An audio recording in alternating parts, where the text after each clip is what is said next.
By the fall of 1846, hundreds of emigrants had finally reached the Dalles of the Columbia. For 6 months, they had crossed the continent. Now only one obstacle remained between them and Oregon's Willamette Valley, the Columbia River. To continue west meant taking families, wagons, and livestock down the Columbia River on overloaded boats through some of the most dangerous water on the entire trail.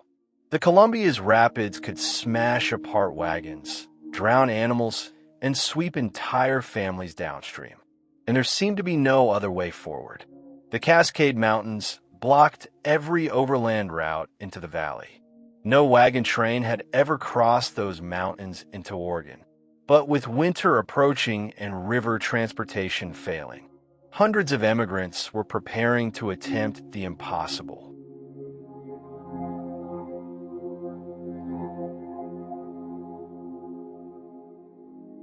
In 1845, a 50-year-old emigrant named Sam Barlow arrived at the Dalles after crossing the Oregon Trail with his family.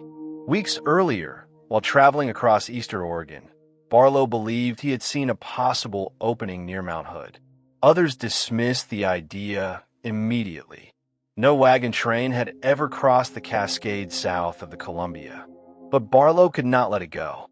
At nearly the same time, another emigrant named Joel Palmer reached the Dalles with his own wagon company.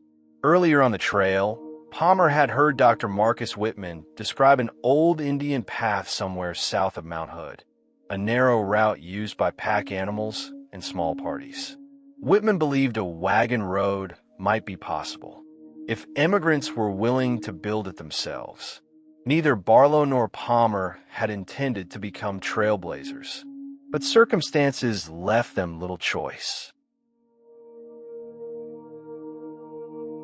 On October 1st, 1845, Palmer's wagons entered the mountains and joined Barlow's party near Tie Creek. Together, roughly 30 wagons began searching for a route no wagon had ever traveled before. The mountains quickly became a nightmare. Dense timber blocked the way. Brush tangled around wagon wheels. Rain soaked the camps. Men swung axes from dawn until dark, trying to clear a passage through the forest. Progress slowed to barely a mile a day. Then Mount Hood appeared above the trees. Palmer later wrote, "I have never seen a sight so nobly grand.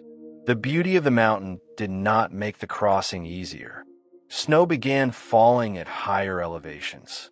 Food ran dangerously low. Palmer's moccasins wore through until his feet pressed directly into snow and frozen ground. At times, the men survived on little more than berries and a single biscuit each. Still they pushed westward, searching for some opening through the Cascades before winter trapped them in the mountains. Then came the breakthrough. High along the slopes, Palmer saw rivers flowing west toward the Willamette Valley.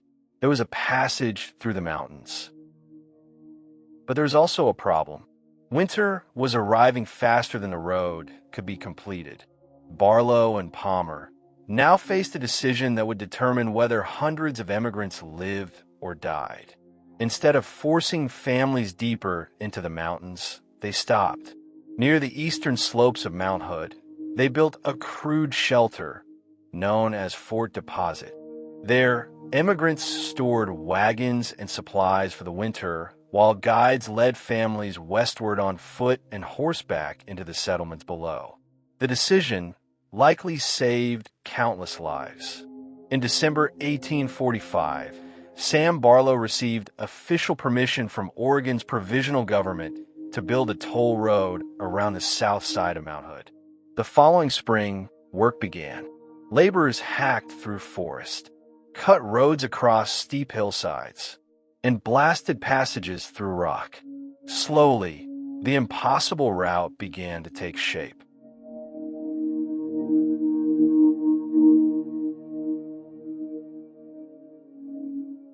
By the fall of 1846, immigrant wagons once again reached the Dalles. This time, they intended to attempt the new mountain road. Among them was the Simpson Company, including 13-year-old John McBride and his family. The Barlow Road stretched only 115 miles, but many immigrants considered it the hardest section of the entire Oregon Trail. The route climbed sharply into the Cascades through dark forests and narrow ravines. Wagon wheels slammed against exposed stone. Chains rattled through the timber. Oxen strained against the grades. At Tie Creek, immigrants heard terrifying screams echoing through the darkness. What many believed was their first encounter with a cougar. Then came the climb toward Barlow Pass, and beyond it waited the obstacle immigrants would remember for the rest of their lives, Laurel Hill. The descent was brutally steep.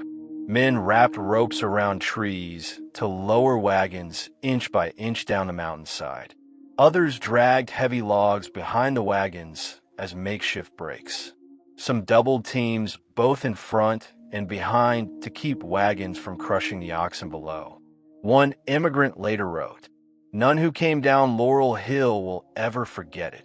Still the wagon train continued west, past Zigzag Canyon, across the Sandy River, over the narrow ridge known as Devil's Backbone. At last, after nearly 2 weeks in the mountains, the exhausted immigrants reached the Clackamas River.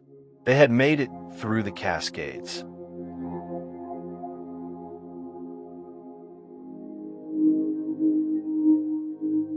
Two days later, on September 26, 1846, the immigrants arrived in Oregon City. For the first time in history, large numbers of immigrant families had successfully brought their wagons, livestock, belongings, and children over the Cascade Mountains and safely into the Willamette Valley. The Barlow Road changed Oregon forever. That first season alone, more than 145 wagons crossed the route. Hundreds of families followed behind them. For thousands of later immigrants, the Barlow Road became the final link of the Oregon Trail. Years later, John McBride remembered the emotional goodbyes that followed the journey's end. "We had braved too many perils together," he wrote, "and were bound by too many common recollections." For 6 months, the immigrants had depended on one another for survival. Now the wagon companies separated. Some disappeared north into the valley. Others traveled south toward new claims and settlements. Slowly, the long wagon trains faded into Oregon. The journey was over, but the road they opened beside Mount Hood remained. What had once seemed impossible became the gateway to Oregon. Here you'll find hidden stories of the Willamette Valley, its people, its places, and its history. If you find this worthwhile, please subscribe and like this video. Joining the channel helps support future work, and your comments help guide what comes next.